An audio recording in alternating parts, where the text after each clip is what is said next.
దేవతలు, భూమాత ఎందుకు బాధపడతారు? ధర్మాన్ని రక్షించేందుకు ఎవరిని ప్రార్థిస్తారు? సకల ప్రార్థనలకు ఎవరు అవతరించారు? తదితర అంశాలతో సాగే అనగనగాలోని నేటి కథనమే శౌర్య పరాక్రమాలతో విరాజిల్లిన శ్రీ విష్ణుతేజం దశావతారాలలో ధర్మరక్షక యోధుడిగా పరశురాముడి అవతారం.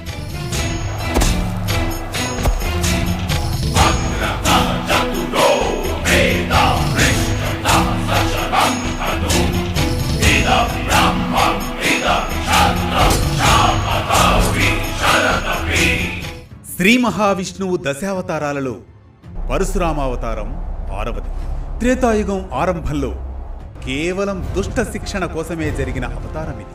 పుట్టుకతో బ్రాహ్మణుడైన క్షత్రియుల గుణాలను బట్టి తనకు బ్రాహ్మ క్షత్రియ అని పేరు. హరివంశ పురాణం ప్రకారం కార్తవీర్యార్జునుడు రాజు మాహిష్మతి సామ్రాజ్యాన్ని పరిపాలించారు. ఈ సమయంలో చాలా కష్టాలు పడ్డారు. ఆ కాలంలో ఎంతగానో బాధపడిన ప్రజలు భూమిని, జీవులను కాపాడడానికి శ్రీ విష్ణుమూర్తిని ప్రార్థిస్తారు. దేవతలారా, నా ఒడిలో నివసించే ప్రజలు బాధపడుతున్నారు. రాజులు ధర్మాన్ని మరిచిపోయారు. కరుణకు స్థానం లేదు. ఆ పాప భారాన్ని నేను భరింపజాలకున్నాను అంటూ భూమాత ఎంతో క్షోభిస్తుంది. అంతేగాక దేవతలు కూడా, అమ్మా భూమాత, మీ వేదనను మేము అర్థం చేసుకోగలము తల్లి. కాని మన రక్షణకు కేవలం ఒకరే సమర్థులు, వారు సాక్షాత్తు ఆ శ్రీ మహావిష్ణువే అని ఇంద్రుడు తదితర దేవతలు సమాధానమిస్తారు. తదుపరి ఇంద్రుడు, దేవతలు అందరూ విష్ణుమూర్తిని ఆశ్రయిస్తారు. ప్రభూ విష్ణుదేవ, ధరణి బాధతో తడిసి ముద్దవుతోంది.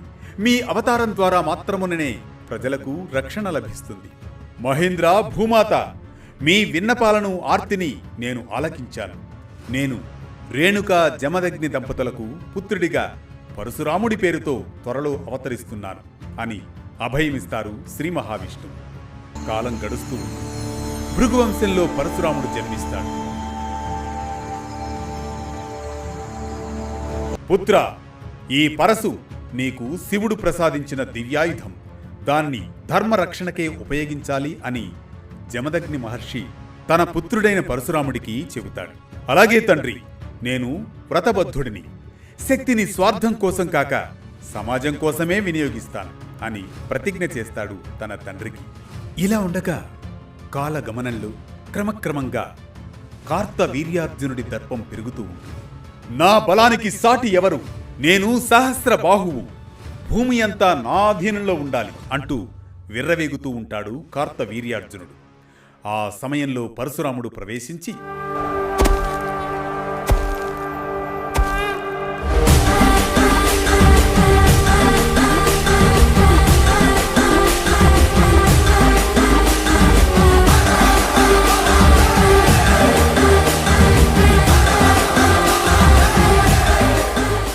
అధర్మాన్ని చూసి మౌనంగా ఉండలేను. కార్తవీర్య, నీ అహంకారం ధరణిని దహించి వేస్తోంది. సంస్కరించుకుంటావా, సంహరించమంటావా? పరశురామ, అయితే కాచుకో అంటూ ఎదురు తిరుగుతాడు కార్తవీర్యార్జునుడు.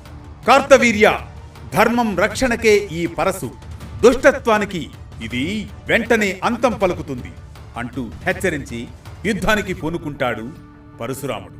ఇలా పరశురాముడు కార్తవీర్యార్జునుడి మధ్య యుద్ధం ఘోరంగా సాగుతూ ఉంటుంది. చివరకు తన పరశుతో కార్తవీర్యార్జునుని సంహరించి యుద్ధంలో విజయం సాధించి దేవతలకు, భూమాతకు, ప్రజలకు ఉపశమనం కలిగిస్తారు శ్రీ మహావిష్ణువు పరశురాముడిగా.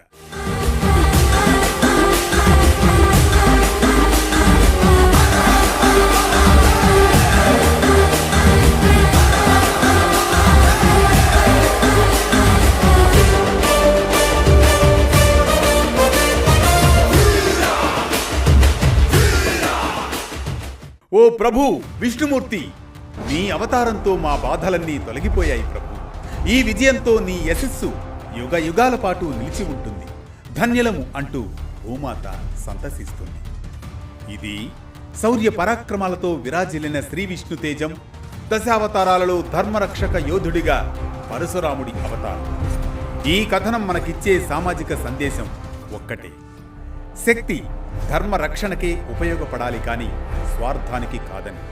ప్రజల రక్షణే నిజమైన క్షత్రియ లక్షణమని, కర్తవ్యనిష్ట ధర్మబలం కలిగిన వారే సమాజానికి నిజమైన రక్షకులని.